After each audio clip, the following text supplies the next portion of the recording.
Have you ever asked yourself why you feel overwhelmed by emotional suffering, even when nothing catastrophic has happened? Have you ever noticed that the more you try to escape pain, the heavier it becomes? Is it possible that what actually causes our deepest suffering is not the pain itself but the way we resist it? Welcome back to the channel, where we explore wisdom that goes beyond surface fixes and dives into the root of human experience. Today, we're going to uncover a truth that is both simple and transformative. Your suffering doesn't come from the pain, it comes from how you run away from it. Once you truly understand this, everything changes. Not because pain disappears, but because you stop being its prisoner. Pain is inevitable. Life includes loss, sickness, heartbreak, aging, uncertainty. No one is exempt. But suffering, that internal storm of resistance, fear, and clinging, is optional. It is something we add to pain. Let us begin with a simple metaphor. Imagine you have a splinter in your hand. That's pain. Sharp, uncomfortable, real. Now imagine you start screaming about it, shaking your hand, blaming others, obsessing over how unfair it is, refusing to look at it, and tightly gripping the hand to hide the wound. That entire reaction, that is suffering. It's not the splinter that causes days or weeks of agony, it's the way you treat the wound. This is how most of us relate to emotional pain. When sadness arises, we suppress it. When fear arises, we fight it. When grief shows up, we distract ourselves. And every act of suppression, distraction, and avoidance feeds the suffering even more. We push pain into the unconscious, where it festers. We wear masks of strength while rotting inside. We pretend to be okay while feeling hollow. And in doing so, we create a split between who we are and who we think we should be. That inner war, that's the real suffering. Let me share a story. There was a woman who lost her partner unexpectedly. Instead of grieving, she threw herself into work, socializing, and positivity. I need to stay strong, she told herself. Crying is weakness. But inside she felt numb, empty, disconnected from life. Years later, after falling into depression, she finally allowed herself to sit quietly. She whispered the name of her partner. Tears she had buried for years came flooding out. For hours she cried, not thinking, not analyzing, just feeling. And in that sacred storm of release, something softened.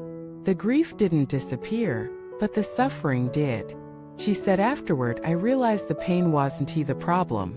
The problem was the wall I built around it. This is the key. Pain needs to be felt, not fixed. Suffering begins when we say, this shouldn't be happening.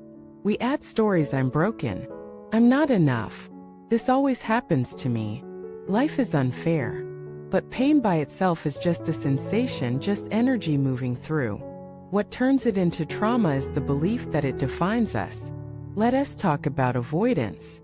In our culture, we're taught to avoid discomfort at all costs. The moment we feel bored, we check our phones. When anxiety arises, we eat. When loneliness creeps in, we scroll.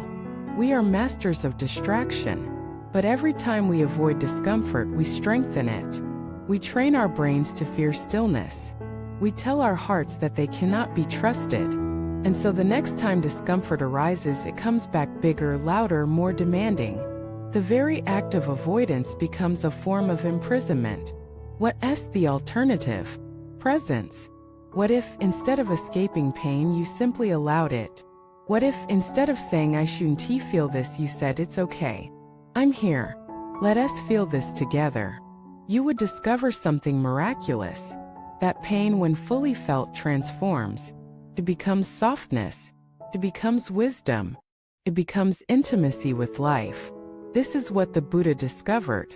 That craving, not pain, is the root of suffering. Craving for things to be different than they are. Craving for constant pleasure, constant certainty, constant control. But life is not constant. Changes, flows, dies, is born again. When we cling to how we want it to be, we suffer. When we open to how it actually is, we are free. Now, this doesn't mean becoming passive or indifferent. It doesn't mean liking pain. It means not resisting reality. It means saying yes to the full spectrum of life, joy and sorrow. light and dark, certainty and confusion. Because in saying yes, we return to wholeness. Let us take another example. A man loses his job. Immediately, panic sets in. What will people think? I'm a failure. I'll lose everything. He spends days spiraling, unable to sleep, blaming himself, lashing out. But one day, he decides to sit with the feeling. He breathes. He feels the fear, not the story, just the raw energy. He realizes that beneath the fear is a sense of freedom, possibility. Eventually, he finds a new path, one more aligned with his soul. This is not a fairy tale.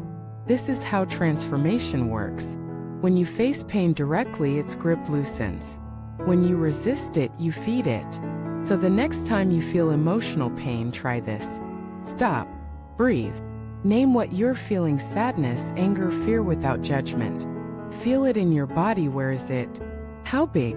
What is its texture? Stay with it. Hold it like a child, not a problem. Let it speak. Let it move. Let it teach. And above all, let it be. Because pain is not your enemy. It's your teacher. Points you to where love is missing, where attention is needed, where healing wants to happen. One spiritual teacher said, "The wound is where the light enters. But only if you stop covering it with armor. Only if you stop running. Only if you stop pretending. There is no freedom without truth. And the deepest truth is this: you can hold all of it. Your grief, your rage, your confusion, your numbness. You don't have to get rid of it. You just have to be with it. And in that being, that raw, honest, sacred presence, healing begins. Not by magic, not by force, but by love." So I invite you, next time life hurts, don't escape. Sit, feel, breathe. Say, this too is welcome. Say, this too is me. Say, I don't need to run. I just need to return. Thank you for watching this video. If this message resonated with your journey, let us know in the comments. How do you relate to pain? Have you noticed how escaping it makes it stronger? Please subscribe, like, and share if you found value in today's reflection. Let us keep walking this path together with courage, honesty, and love.